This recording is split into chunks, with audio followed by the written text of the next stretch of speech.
A powerful enemy is the greatest danger. When you work for Jabba the Hutt, you do whatever he wants you to do, no matter what the risk. As Jabba's newest bounty hunter, Boba Fett has a lot to prove, and little time to prove it. So when Jabba sends him into the thick of the Clone Wars, there's no backing down from the fight. General Grievous is at the heart of the plot to overthrow the Republic. He is fierce, strong, and virtually unstoppable. When his path crosses Boba's, sparks fly, and many lives are threatened.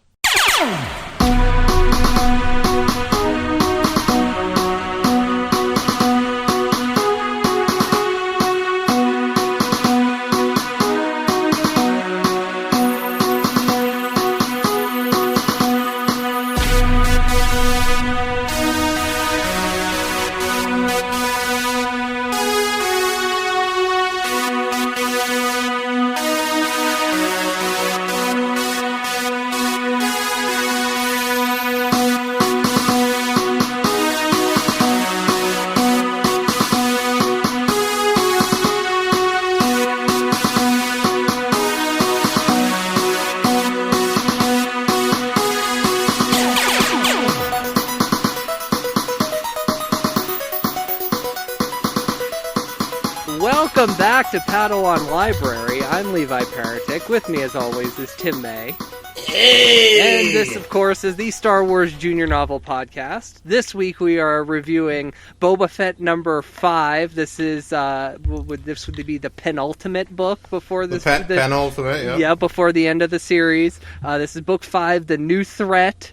And we will get into that in probably 20 minutes, and then we'll discuss the book for about 10 minutes and complain for another 10, and then we'll be done an hour. It's true. We got a lot to talk about that's not related to the book this week. Some of it's Star Wars related, and some of it's not. Get over it.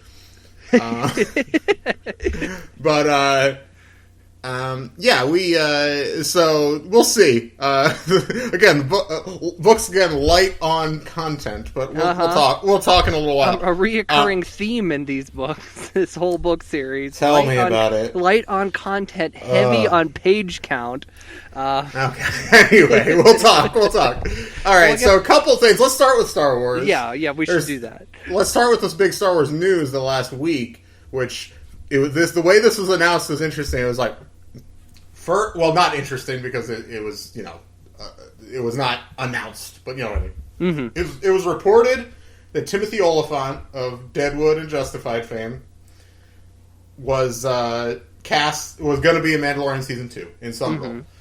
And then it was reported, you sent me this article this morning, I saw it this morning and I was freaking out when I saw the headline, because the headline is, Timothy Olyphant to play Boba Fett in Mandalorian Season 2. Something like that, right? From Slash Film? Yeah, it was like... And then you read the article, no, he is not! He is not going to be playing Boba Fett. He's going to be playing a character who is wearing Boba Fett's armor. Mm-hmm. At least according to this report from Slash Film. The report is fine. What the fuck is up with that headline? Because I was like, what happened to Tamura? I know. Right. What the fuck? That's why I clicked on it immediately. I was like, what does this mean? What? Tamura's still going to be on the show. I would guess he will play the real Boba Fett who's coming after this guy or something for his armor. So the idea is that this is a character that has been introduced in the Aftermath books. Yeah. An ex-slave character who... he's like the sheriff of a town called Freetown or something like that, and he purchased a set of mysterious Mandalorian armor from some Jawas following they scavenged from Jabba's sail barge. So at some point, Boba escaped the Sarlacc and dissed his armor. Yeah, that's interesting that he would ditch the armor. Yes. Yeah. So unless it's I guess really he wants people to believe he's he's dead, or he still wants people to believe he's dead. That's a good one too. So, but yeah, that ties into the book this week because it's Boba Fett news. It does tie into the book. But I gotta say, the stuff we're getting about Mandalorian season 2, I am so excited. I'm so excited. I know. I have not been this excited for a new Star. Like, I was super excited for season 1, but now that we know it's a good show, like, I haven't been this excited for new Star Wars stuff in so long. I know. And like, And, like, completely uncomplicatedly excited. Because even when Force Awakens was coming out, we didn't know what was happening. Mm-hmm. I was terrified that it was going to be bad. And I wound up liking Force Awakens. I know we might all feel differently about it these days after Rise of Skywalker. But I think we can agree it's a high point of the sequel trilogy, so... Well, Last Jedi exists, thank you very much. I mean, well, there's two high points. There's two peaks. And then high point, okay. And then there's a cliff. Anyway. But regardless... I liked it when it came out, but I was excited for it because it was a new Star Wars thing, but I was terrified that it was going to be awful. Like, I was worried they would make some decisions they wound up not making, although then kind of made later on. Mm-hmm. Whatever. We'll talk. We don't need to regurgitate that. But regardless, with Mandalorian, I was excited and I knew it would be, like, pretty good. Like, I wasn't worried about that, but I didn't know it would be that great. Yeah, and now that we know it's this great show, like, I am, like, off the charts excited. It is, like, episode 3 levels of excitement. By the way, happy 15th anniversary to Sith. That was a few days ago. And, when is it? So we're recording on May 21st. Don't forget to celebrate Orthodox Star Wars Day on the 25th, people. That's on Monday, I believe, right? So 22nd. Yeah, yes. Monday. Yeah, Monday. Yes. So on Monday, make sure, watch a Star Wars movie or something. Typically, if I'm not going to do a big marathon, I just watch the original, which is still the best. As we ascribe to that orthodoxy on this podcast. Yeah, exactly. And speaking of the original Star Wars, I caught up on Disney Gallery, the making of The Mandalorian today, which I want to say, if they do more Disney Gallery stuff, I really hope that Jon Favreau, Kathleen Kennedy, and Dave Filoni are still credited as executive producers. Wow. That's very fun. I mean, that's obviously, if you look at any official behind-the-scenes stuff, they're usually the key creative people involved in the project. But credited that the way. Legacy episode has a lot of great behind-the-scenes footage of George working on the original movie, and I was like, that original movie. Classic footage. And we can transition to talk about those, because you hadn't watched the second one last week. Yeah. And now there's been a third one. I thought the third one was the best episode so far. I thought there was the most kind of actual information about the making of the show. I agree with you there, because the one thing I've noticed about the show that drives me nuts is Jon Favreau talks over everybody. Jon Favreau almost never lets people speak. Well, he is the creator of the show. I'll let it slide. And he's great. I love Jon Favreau. I'm completely in on him as a Star Wars person. I know. He's I don't know, maybe we've talked about this in the show, but when Episode 7 was announced, he was campaigning so hard to be the director, and I remember you and I going into class, because we were still in college, and we were like, it better not be Favreau. We were so mad, and because, this was Favreau coming off of Iron Man 2 and Cowboys and Aliens. Let's remember that. I want to be fair to our past selves here. He was not coming off a great period in his career. If he was coming off of just Iron Man, maybe I would have been cool with it. But, because Iron Man's a great movie, and I think Iron Man is kind of objectively the best Marvel movie. If you look, it's the only one that feels like a real movie in some ways. So, props to him on that. But, but I have to say, watching this, I'm like, he should have gotten that job. Who knew? This guy was the guy from the get-go. We dissed him so hard, but he is it. I don't know. But did you... The stuff with Carl Weathers and them talking about wanting to put prosthetics on him was so funny. That was... Yeah, that is so funny. When he said, just why would you want just the voice and not the face? I was laughing so hard. Apollo Creed himself. I agree. And I love the thing Pedro Pascal said, where he was just we've done the research, and people just want the voice of this guy. They're tired of the face. That was great. I loved that they talked about all three of the people that performed as the Mandalorian. Mm-hmm. That was cool. Seeing John Wayne's nephew or grandson or something. Brandon Wayne. With that big cowboy hat. I was laughing so hard.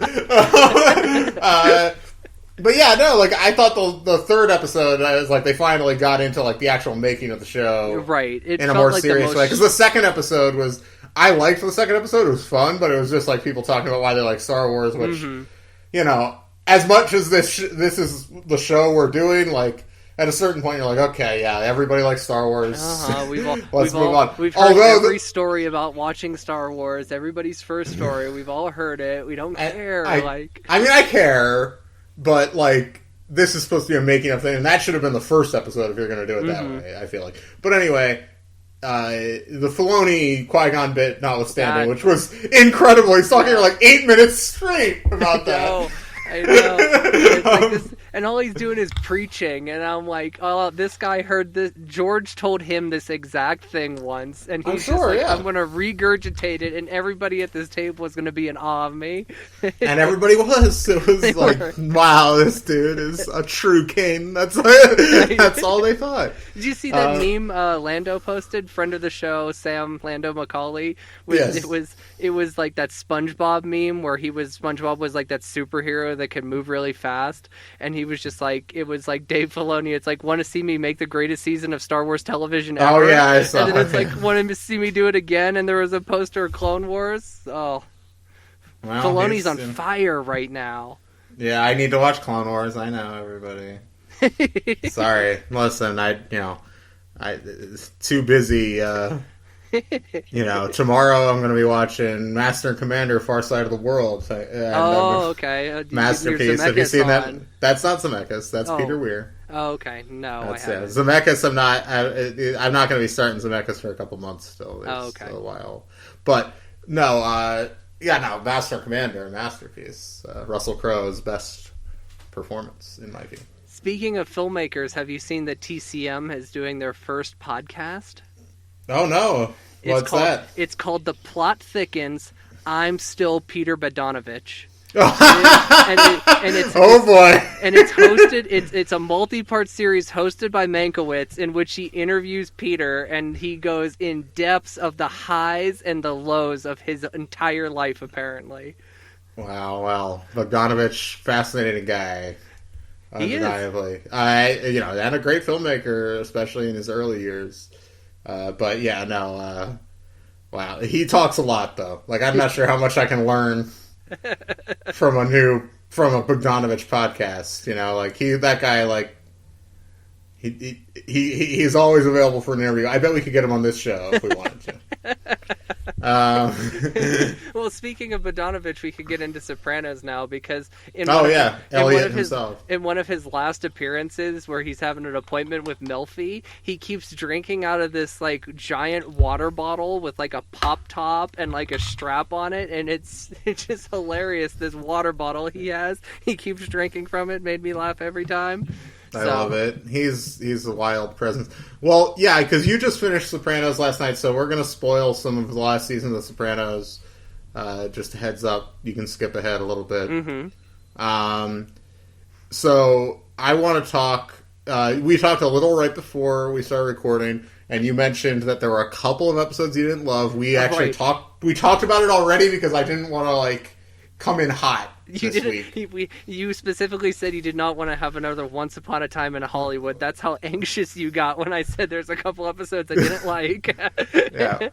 And I'm sure even for you, the episodes you didn't like, they're still Sopranos episodes, so it's not like you were they're bad. No, it's just of course not. Yeah. Okay, so let's talk about it a little bit, because they're not probably the episodes that the listeners might think they are. It's not like the finale. Or the episode where Chris dies or anything like that. The ones you didn't like was when he contemplates killing Paulie in Miami. They're in Miami, right? Yeah, I think they're in Miami, yeah. And the one where Tony is mean to Hesh. You don't like how mean Tony gets this season, right? Right, because he's mean to Hesh for no reason, and I didn't care for the gambling addiction plot at all. That it was just felt like a filler episode. And then for Paulie too, it's you've been boys for how long? And his contemplation of killing Paulie seems to be just on the fact that Paulie annoys him with his laugh. So funny. Okay, so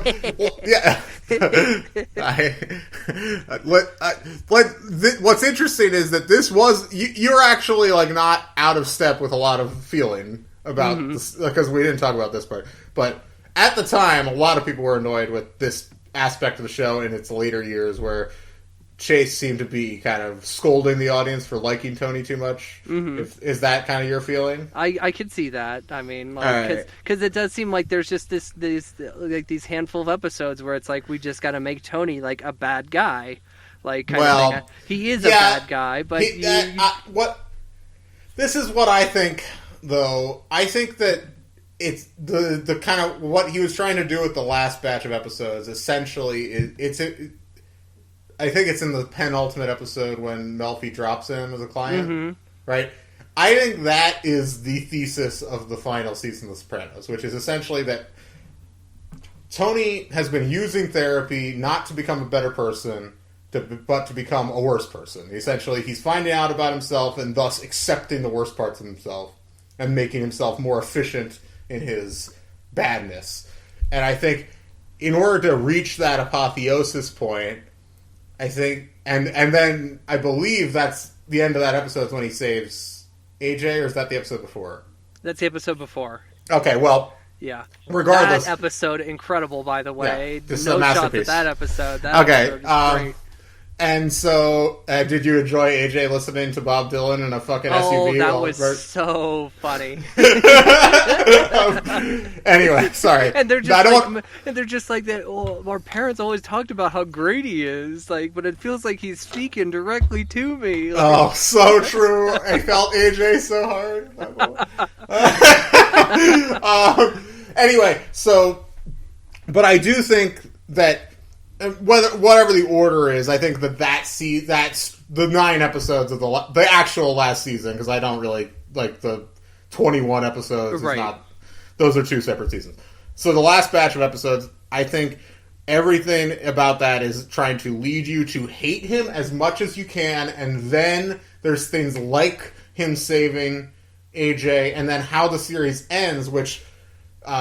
People talk about the ambiguity of it, and there is ambiguity there, but but what's not ambiguous is, like, Tony loves his family.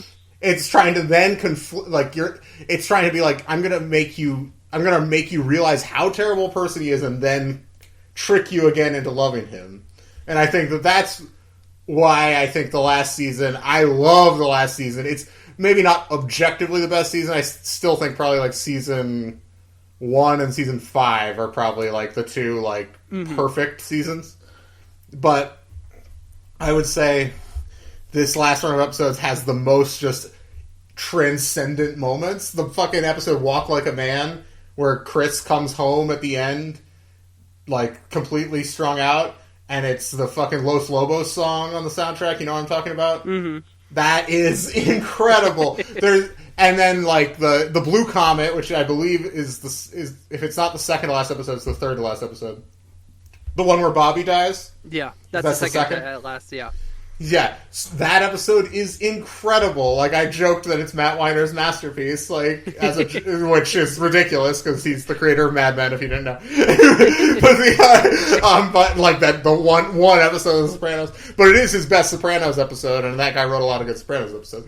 But I think...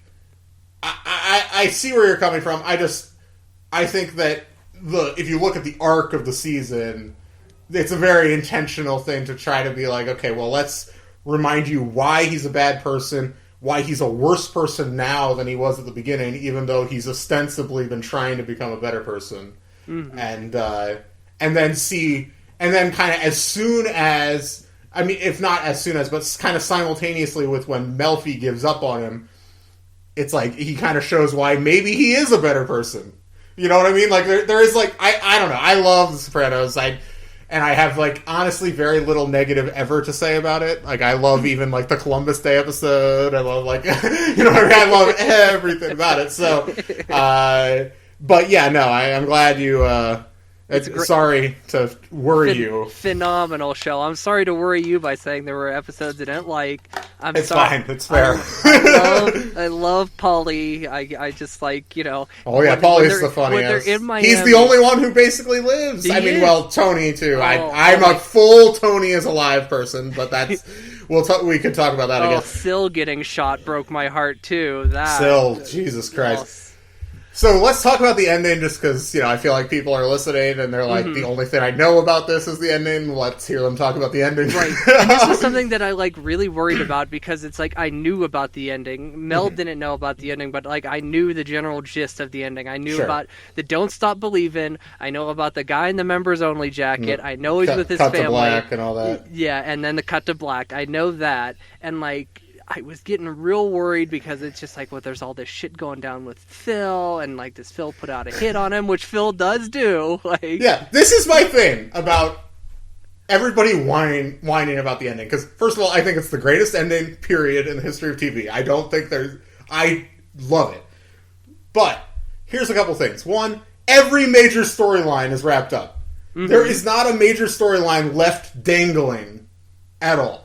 The big war between the families, the big war with New York, was done when they kill Phil in the last episode. The theme of the show, of the entire series, is wrapped up in the second to last scene with Junior. Right. When he's just I used to run North Jersey. That's the whole show. If the show had faded to black then, no one would talk. And then, you know what I mean? That would be a really, perfect ending. And then the last scene is an independent, separate work that is essentially a comment on the whole of The Sopranos, in my view. This is because most seasons of The Sopranos end with the family getting together and eating. Okay? Not all, but a lot of them. Season 1 especially, most notably, with the rain and Artie Bucco's place. So, when they're meeting up there, he is trying, what's the entire ethos of The Sopranos is to build you up to something and then be you're not getting this. The whole thing.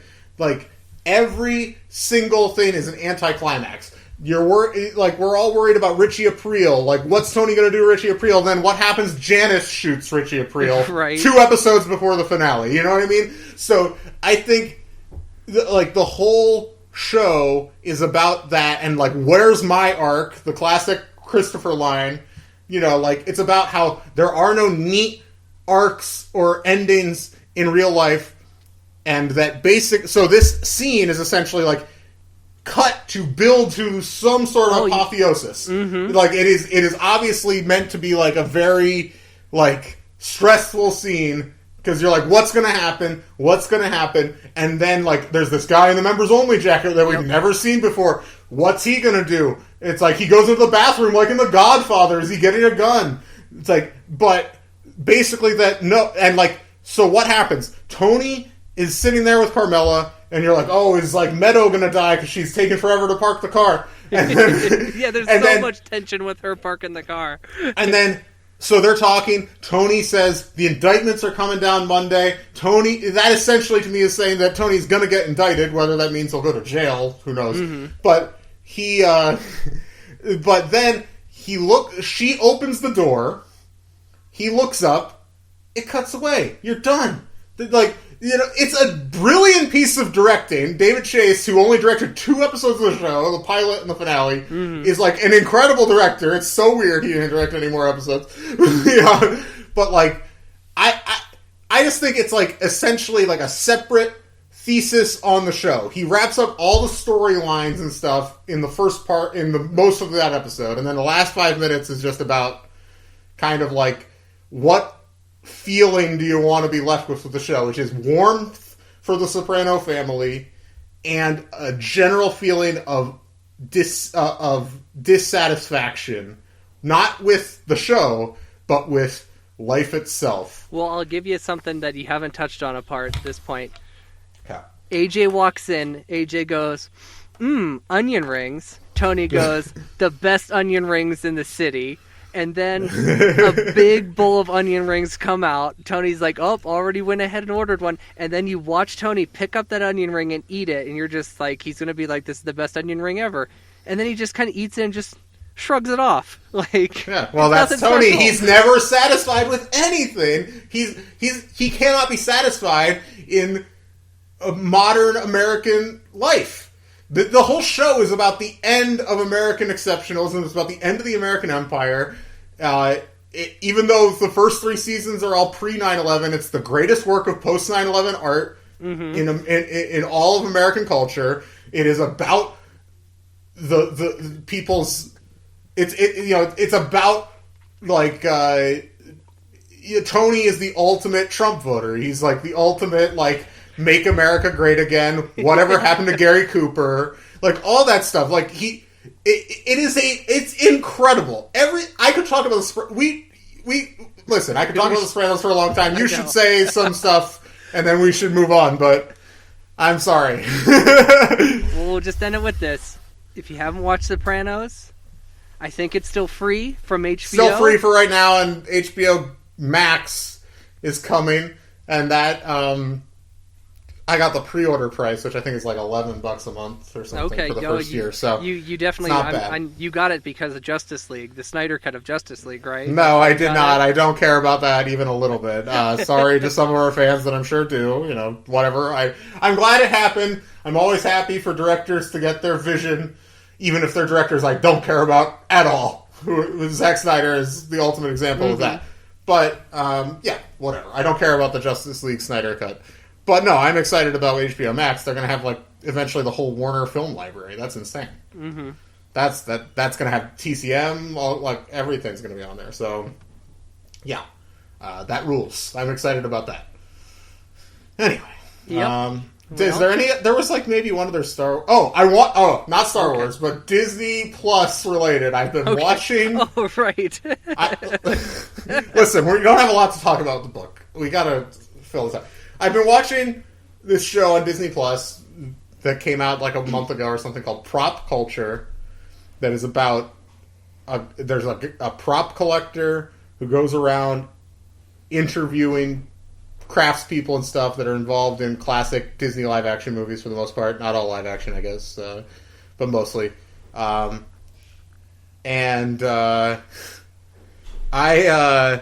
really like the show. They get lots of good guests. Like, I watched, like, the Nightmare Before Christmas episode. They talked to literally everybody except Tim Burton, which is fine. He's talked enough about it, I'm sure. But they got Henry Selick, which was a big surprise. And Henry Selick actually said nice things about Tim Burton, which was shocking, because I know they've had a feud forever. So that was cool. And then there was also the Muppet movie. It was a good one. And Tron, they talked to the director, who's who makes pottery now. That's all he does. He doesn't have a computer, which is crazy. He never made a movie before that. He made one other movie after with Mark Hamill called Slipstream. Oh, I've definitely had a copy of Slipstream. Yeah, I have never watched it, but yeah, that's the only other movie I think he made. But that guy, he's a potter now, and he doesn't own a computer. That's crazy. Yeah, but anyway, so that was interesting. And I watched the Who Framed Roger Rabbit episode. That's the other one, I think. So, all very good information, good guests. There's one problem with this show. I can't The host is the ultimate dork. The ultimate dork. And he, honestly makes me hate everything about myself just when he's on screen. He has, a little fedora. Big no-go. Boy. And he's a large man, and listen, I'm fat, so I'm not I'm not fat shaming him or whatever, but he's a large man with a large head with a little fedora, a big no-go, and he you talk about Jon Favreau talking over people, at least Jon Favreau is the creator of The Mandalorian, he is an authority on that subject. Fucking this guy is talking over people. Henry Selick at the end of the Nightmare Before Christmas episode says something to the effect of to be involved with something that lasts longer than 5 minutes in the culture is really incredible. And even before he finishes the sentence, the guy's just like, it'll last forever. It'll last forever. Oh. And I wanted to throw up. I just felt so bad for everybody. He talked to Kathleen Turner in the Who Framed Roger Rabbit episode. I was terrified for Kathleen. I was so scared. Like when I realized he was going to see her because he was leading up to it, I was like, oh no, poor Kathleen. Like, I mean, she can take care of herself, but like this guy, I'm terrified of this man. I feel like he just and I'm not like casting aspersions on his character. I'm sure he's a fine enough guy, but like, you know what I mean? Like, it's just like, just like sweaty fan near Kathleen Turner is a terrifying prospect to me. Well, remember when we met Sheev? Well, we didn't meet Sheev. We watched that Q&A of Sheev at that Steel City Con. She was there too. Yeah. Remember we sat in on that? That was great. So I felt like... Was she? Kathleen Turner?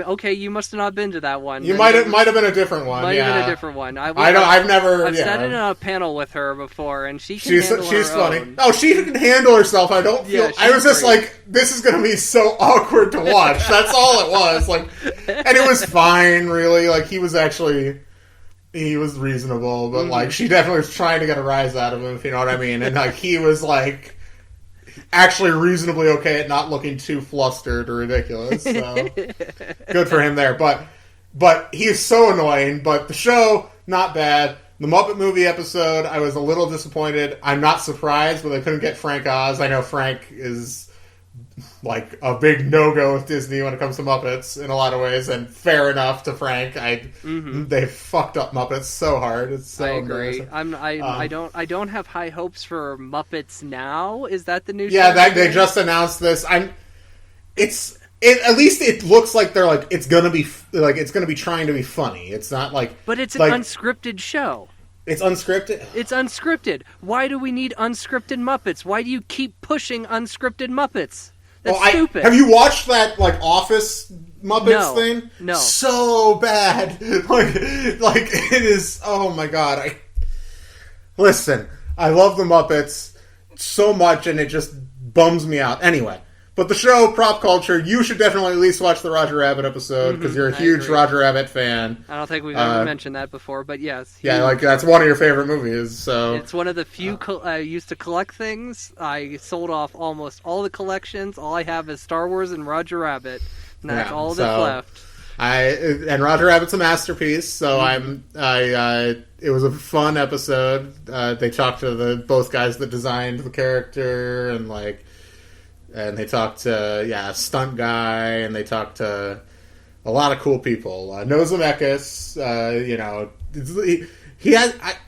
I think Tron's the only one where he interviewed the director of the movie. I mean, I think the director of Muppet Movie's dead, and obviously Jim Henson's the real author of that movie, and clearly he's dead. But regardless, very. I'm glad they're doing like content like that. To me, I was like, that's the dream of a streaming service, is like special feature type content. But like, I just wish it was hosted by anyone else. Me and Brooke, a friend of the show, were watching it, and Brooke, we've talked about Josh Gad on this show. Brooke is beyond either of us. He hates Josh Gad. But we were both saying we'd rather Gad were hosting it. Because, oh yeah, I forgot to mention, this guy bows down to Danny Elfman at one point. That's the most embarrassing thing you could possibly do. Danny Elfman's, describing something, he sings a couple lines from one of the songs in Nightmare Before Christmas to illustrate some point he was making, and the guy bows to him, and Danny Elfman's clearly just like, what am I supposed to do? Like, you're in my house. Why are you bowing to me? Like, it is so embarrassing. Anyway, so yeah, like, at least Josh Gad, because he's had his own success, is probably not going to be bowing to anybody. You know what I mean? Like, no way Gad is bowing. He bows to no man. Disney bows to him. That's true. They bow to Josh Gad. I haven't watched they did the Honey I Shrunk the Kids. I wonder if he's in it just to promote the new movie. But but whatever. Anyway, sorry, we've been talking for 32 minutes. Very little Star Wars content. Hey, I said this episode's probably only going to be an hour long, so we're on track for that. Yeah, we're still on track. We'll talk all about Boba Fett, A New Threat, number 5, Elizabeth Hand when we come back. Welcome back to Padawan Library. I'm Tim May here, as always, with Levi Paratic. Levi. Hello. And this week, we're discussing Boba Fett, number 5, A New Threat, which is written, once again, by Elizabeth Hand. Mm-hmm. And this book, the cover, and we talked about this a little bit last week, you said this is Grievous's first appearance. I looked this up. Mm-hmm. His first appearance is actually in Chapter 20 of Genndy Tartakovsky's Clone Wars. That did air before this book came out. Okay. So, I remember this. This might have been your first look at the character. That's like the cover, right. That's what the first look at the character was this. So, and even then, it's not an exact look at the cover. It's a slightly different design. Right. The head's pretty much similar, but you can tell by like the way the cloak is and what little is seen of his body that like it's a much different design underneath. So yeah, Grievous. Let's talk about Grievous a little bit. We haven't gotten a chance to talk about him much. And also in Clone Wars, Grievous is a little bit different too, in terms of like his design as well. Because the Genndy design is different. The design wasn't really finalized till Sith. They used if you look at comics that featured him too, he looks a little different. I think it was just like the general vibe, and the character is fairly consistent. At least the idea of the character. I know he dies or not dies, but he gets the cough in 2 different ways in the old continuity book. Right. There's the Genndy one, and then in Labyrinth of Evil, there's a different story. I don't remember the specifics. I know one involves a train of some sort. Well, the one that must be Labyrinth of Evil, because in the cartoon, it's Mace Windu uses the Force to crush his chest, and that's how he gets the cough. So, I love the cough though. The cough is like something that I really like about Grievous. I like Grievous. I've gone through a lot of different phases with him. Back and forth, love to hate, never in the middle. Lately, I love him. Although this book was teasing us with Grievous for so long. I agree, and he doesn't show up until like the last 10 pages. It's so annoying. Oh my god! I thought Grievous was going to be like the main villain of the book. He doesn't show up till the end. He's clearly going to be the villain of the last book, but. So but the next book has a whole bunch. Anakin Skywalker is on the cover of that. Well, he's in this book too. Yeah, I know. From afar. But Boba loves Anakin, so... Alright, I'm going to try to do the plot. Okay. Just quick. Let's see if I can do it. Okay? Let's see. Because I read it, I finished it like an hour or 2 before we started recording, which is pretty good and responsible of me. But let's see if I can do it. Alright, so Boba Fett, at the end of the last book, obviously, has been hired by Jabba the Hutt, and he's apparently been very successful on Tatooine doing jobs for Jabba.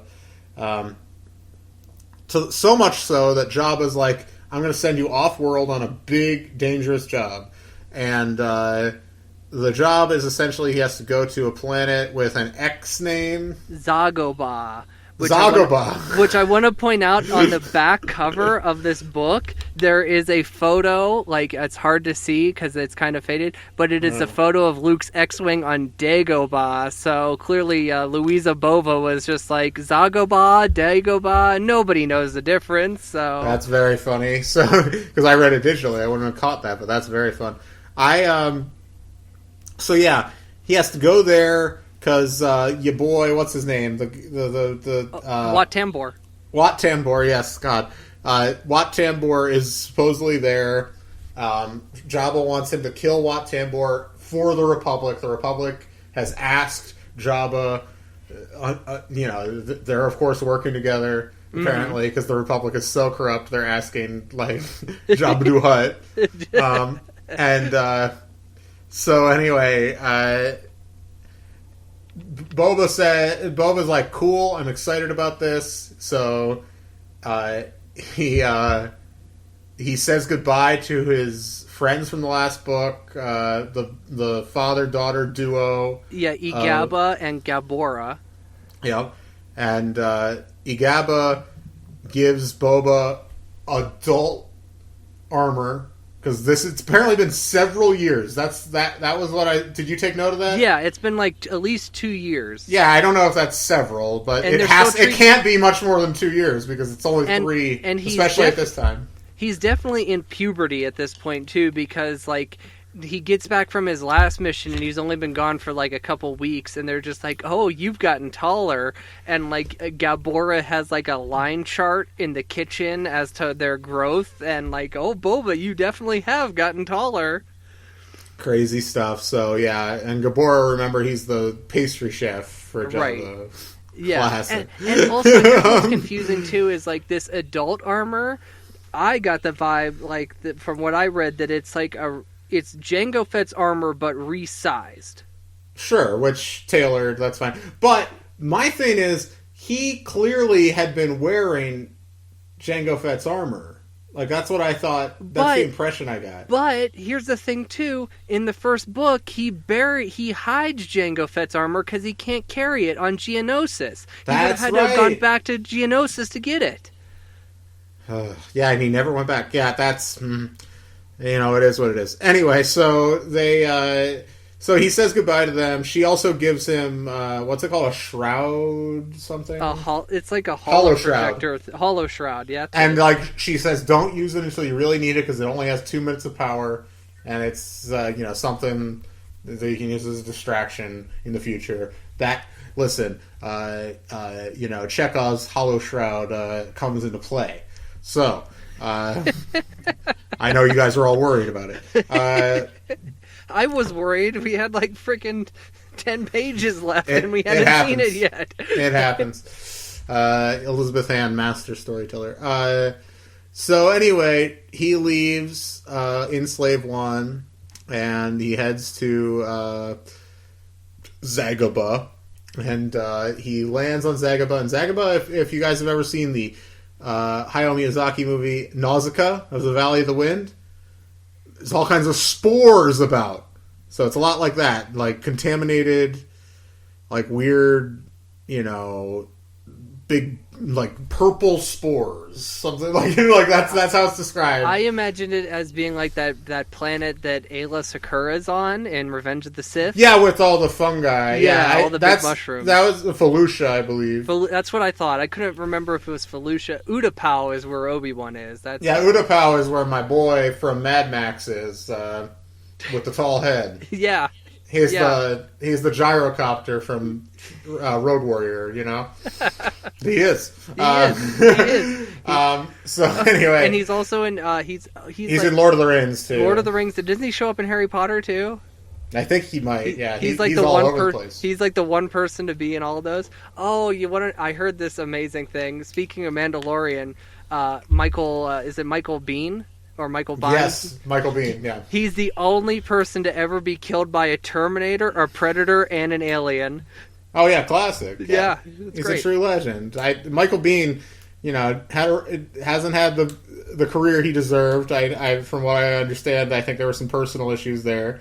Just maybe drugs or something. Yeah, I'm not... Yeah, I don't know. But, you look at him in Terminator and in Aliens... and you're like, shit, this guy should be like the movie star of the 90s. You know what I mean? He's so charming. He's so good. He's got a Christian Slater charm about him. Oh, yeah, I agree. So that's a bit of a Jack charm. Yeah.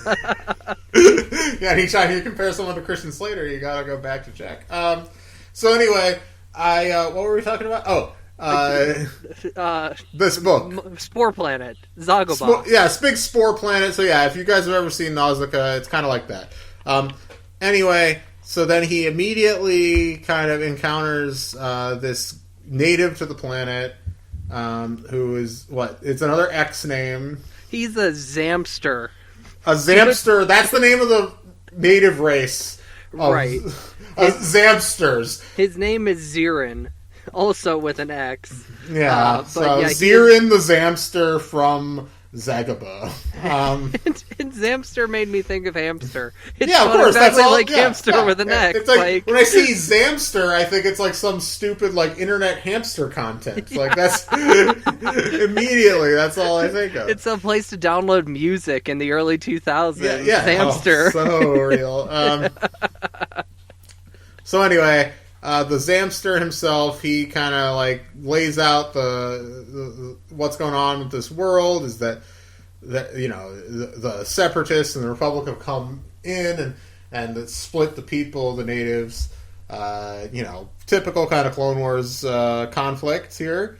And basically they have to find Wat Tambor's citadel, which they do ultimately, and that's described as like one of the pyramids on Yavin 4. And I had a bit of an issue with this because Yavin 4 is the site of the secret rebel base. Mm-hmm. That would mean it's probably not a particularly well-charted world that is well-known at all. Wouldn't you say? I agree with you at that, yeah. And this is before, obviously, so I'm not a huge fan of that. A lot of times people just want to drop in references to planets that people know and stuff, which is fine for some planets, but other planets, like Yavin 4 is literally the site of a secret base. Well, you never know. I mean, Boba is such a bookworm. He could have read about those pyramids. And I forgot. Like, I'm going to go see those one day. Oh, okay. Anyway, so they get there, and then the Republic, there's a big Republic troop transport is there. He hears his father's voice. This is kind of an okay moment where he's just like, he's finally starting to recognize, not recognize, but the books are finally starting to recognize there's some inherent interest in him and the clones. We haven't quite gotten a full exploration of that, and I don't think we will. No, I don't think so either. There's a moment here that feels like it should be significant, but isn't significant in a way. Yeah. So we'll get into that because we meet some characters that we've met before in Book 2, Crossfire. Yes. So this troop transport also includes the Jedi Master. What's her name? Her name is. Oh crap! I don't have her name written down. Her Padawan is Ulu Ulix. Yeah, if you guys remember, that's from Crossfire Book 2. Right. So. And that was the Padawan that Boba Fett befriended under false pretenses. Right, when he was hiding under the assumed alias of Tef. Yes. Tef. Glenn Betty.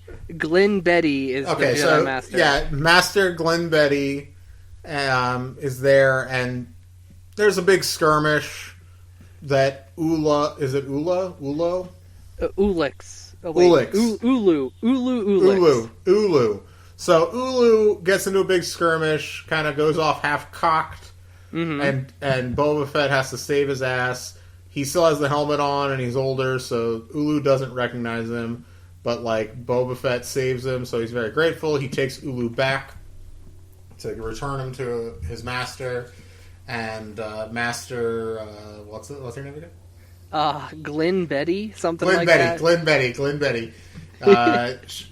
She's, pissed at Ulu, and Boba Fett's these judgmental Jedi. But she's he went off, could have died. Obviously, you have to stay with me the rest of the way. And so... Then, why don't you take over? I'm starting to fade here. Okay, so Boba takes off on a swoop after that, and this is near Chapter 17, and this is where we kind of get on to this whole thing with the clones that doesn't really materialize. So Boba is on a swoop, and he gets shot off the swoop, and he lands in the thick of the battle between the Separatists and the clones. Oomph! With a grunt, Boba smashed into the ground. His body armor absorbed the blow, but it took him a moment to catch his breath. There was such a thick haze of smoke and spores that he could barely see. He blinked, trying to clear his vision. What he was able to make out was not good. A clone trooper just millimeters away from his face. "No way!" yelled Boba. He rolled onto his back and kicked out. Just as the clone took aim, Boba's feet connected with the clone's knees. He wasn't strong enough to knock down the trooper, but Boba did throw him a distance.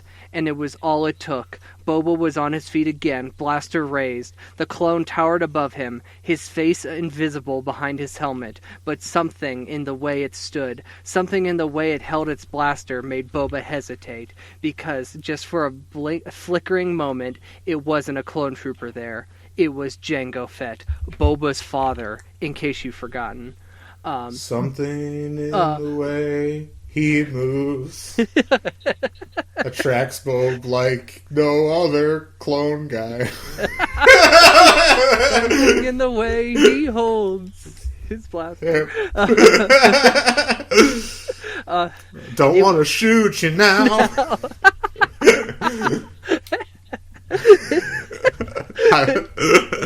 Bow, bow, bow, bow, bow. Did you know that George was resentful that Paul played bass too well on that song? Because he's trying to take over the song. Or he's trying to make the song better. The bass is incredible. It's one of the best parts of the song. That doesn't mean it's not your song, George. Little brother syndrome, man. I know. It's classic George. It really is. It is so classic. That guy. I find anybody who George is their favorite suspect. Let's be honest. Yes, so. I agree. We're in total alignment. Okay, all right. In a total Beatles, tangent here. Oh boy. So I recently was on iTunes and. When I was looking, I got on Paul's page, on his artist page, and I noticed his top songs, like an actual solo Paul song doesn't show up until like the fourth song. And so it's counting Beatles songs? The first three aren't even Beatles songs. 4 or 5 seconds? The Rihanna song? Yep. The Rihanna Kanye song? Yep, okay. That's number one. One guess. Yep, that's number one. Girl Is Mine? No. Michael Jackson? Yeah, it is actually. Okay. Yep. And the other one is Kanye West All Day. Oh, yeah, that's because those came out during Apple Music era, so they have high play counts. All Day is a forgotten Kanye track. Well, you know what? I hadn't heard that song, so I've been jamming that song. It's not a bad song. Yeah, it's like right before the break with Kanye. It's right when Kanye was. It's right before he went over the edge. But yeah, not a bad song. Yeah, I agree. And the Paul. So when I was listening to it for the first time, I'm like, "Where is Paul in this? Is he just in the background somewhere?" And then you hear that whistling, and I'm like, "Oh, there he is." Well, his playing on 4 or 5 seconds is such an underrated song. I feel like it's so good. I could listen to it. I listened to it 3 days straight when it came out. Just I love it. Anyway, the Beatles. Yeah, yes. Love the Beatles. Paul, great. All right, Paul's my favorite. It goes Paul, John, George, Ringo. That's the obvious correct ranking. Anyway, let's go. I mostly agree, except for the last two. But oh, you flip Ringo and George. That's an insult to George. Ringo that is truly an insult. It is really insulting. This whole week at this new job, all of fucking not all of, but at least a couple of Ringo's biggest solo songs are written by George. I know. I was going to say this, which is probably also another shot as to why Ringo belongs on the bottom. But all this week at this new job, I've been having to do fix things around the campground, and I've just been killing it, one thing after another. Sure. And every time I finish a job, I keep going "I'm the greatest, baby, and you better believe it," which is a song written by John. Classic John track, yeah. Which is a sequel to I'm a Loser, basically. You think about them together, of course. So, anyway, page 98. Remember, this is not a clone. It's a clone trooper, not Jango Fett. Boba recognized Jango's stance. He recognized Jango's strength. He even recognized the way Jango's head drew back slightly as he aimed the weapon. Only this wasn't Jango Fett. It was a clone trooper who decided that Boba was his enemy. "You're not my father!" Boba's voice was drowned in a blast from his West Star, which is the name of Jango Fett's blasters. "You're a clone!" The trooper's aim was excellent, but Boba's was better. In a blaze of flame and vapor, the clone trooper fell down. One down, thought Boba. Only a couple thousand to go.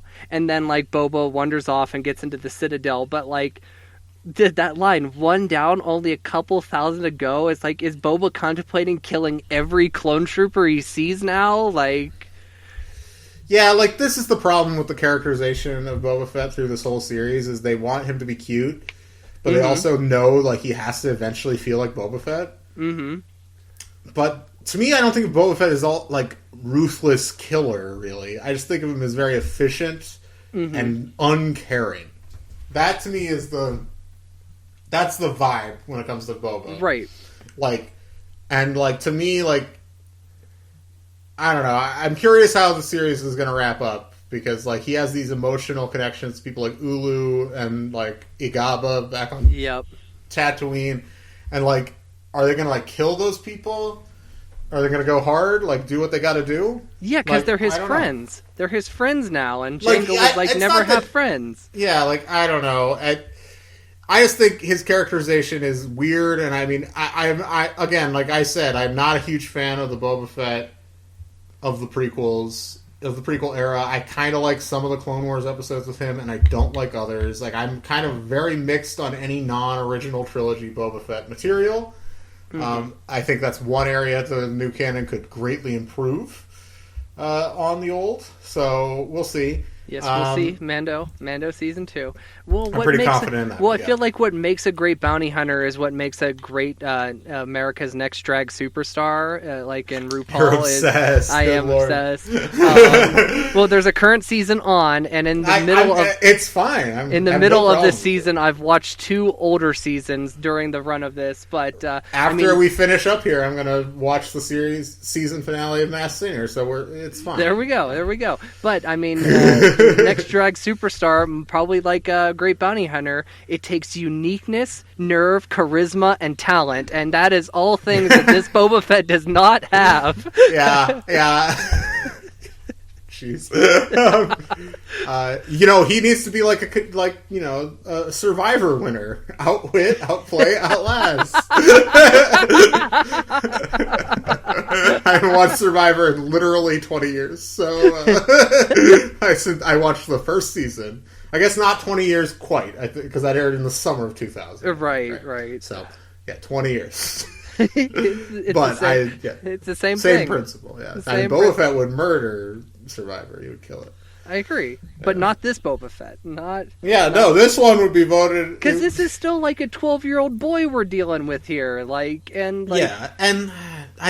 He just killed a dude. It's not the most interesting time for a Boba Fett story. It just isn't. No. Like, Boba Fett... If I were doing a series of Boba Fett books, I'd set it between the trilogies. When he's established, like, him building his legend as a bounty hunter.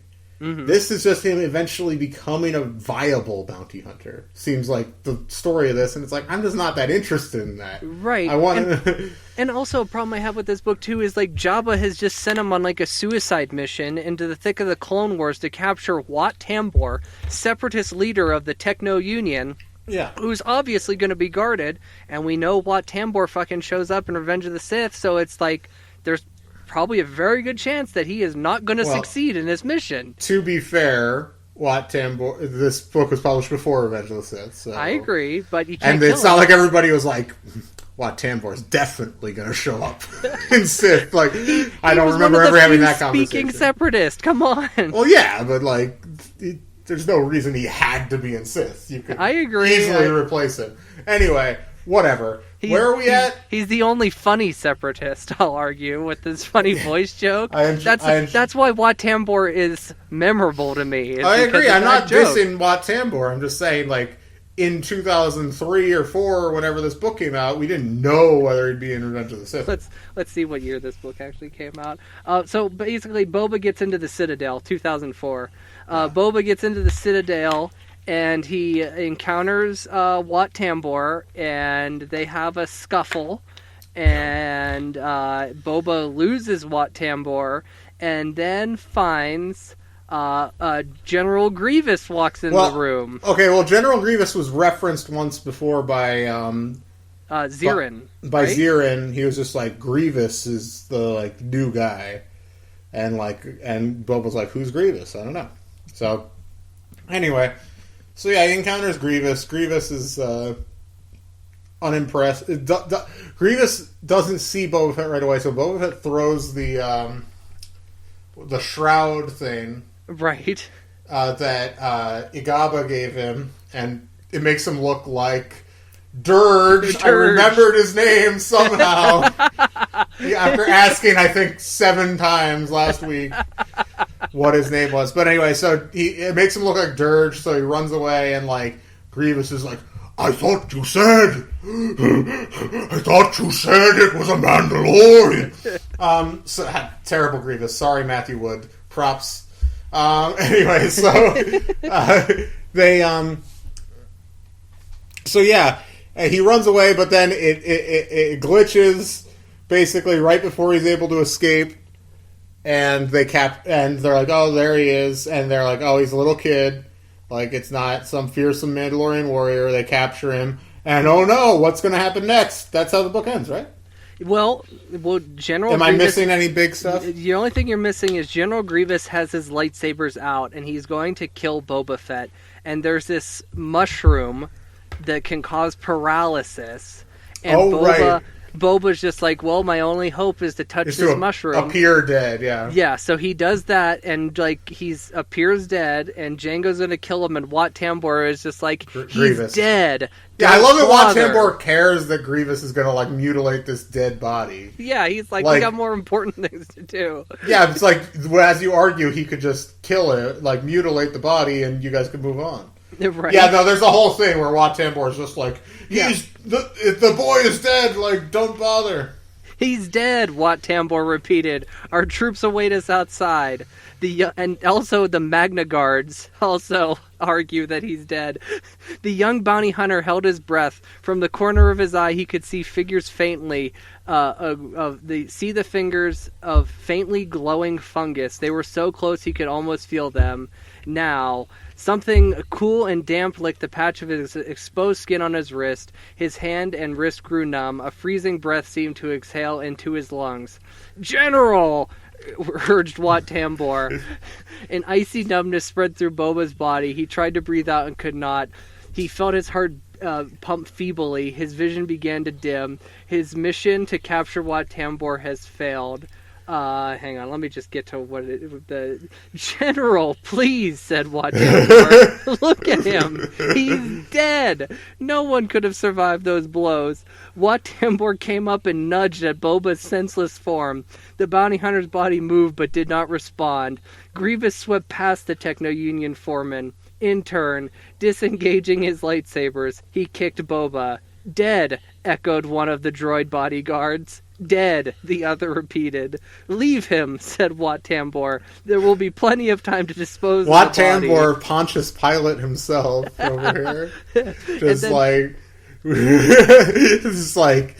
Just begging, like, for just to, maybe to appear more sympathetic. I don't know. I feel like that's a good analogy, but I don't know.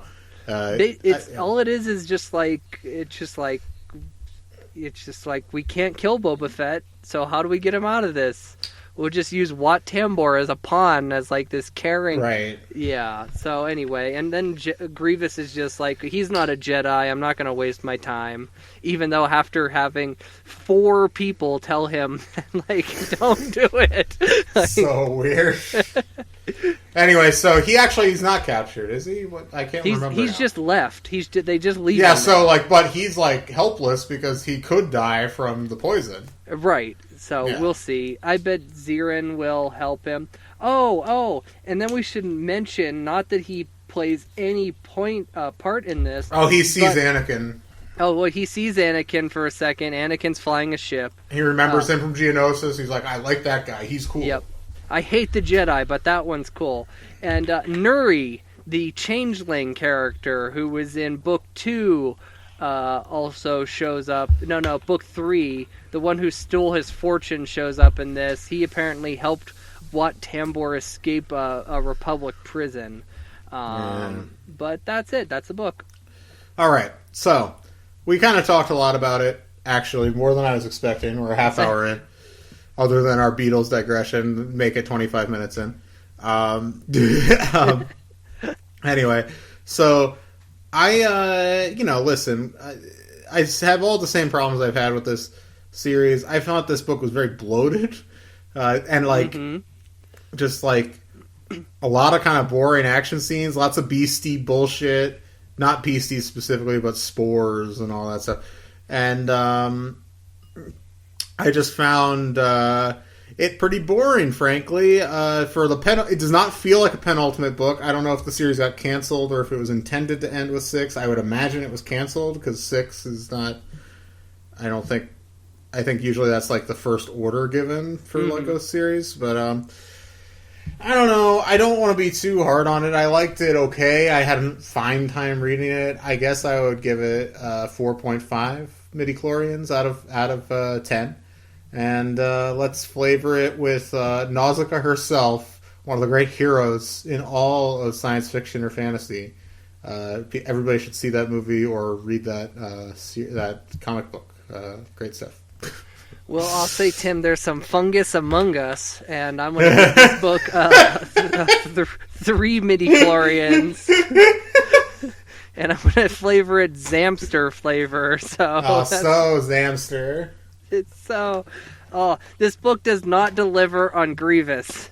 Grievous is I was center on this fucking cover. You got me so pumped last week when you told me Grievous was in this, and then I saw the cover, and I was like, oh, he is. I'm so excited, and Grievous is barely in it. I hope he's in the next one more. This is actually like the most, we talked about how we like Grievous, and I was so pumped for this. I was very excited to see some Grievous in this, and it did not deliver.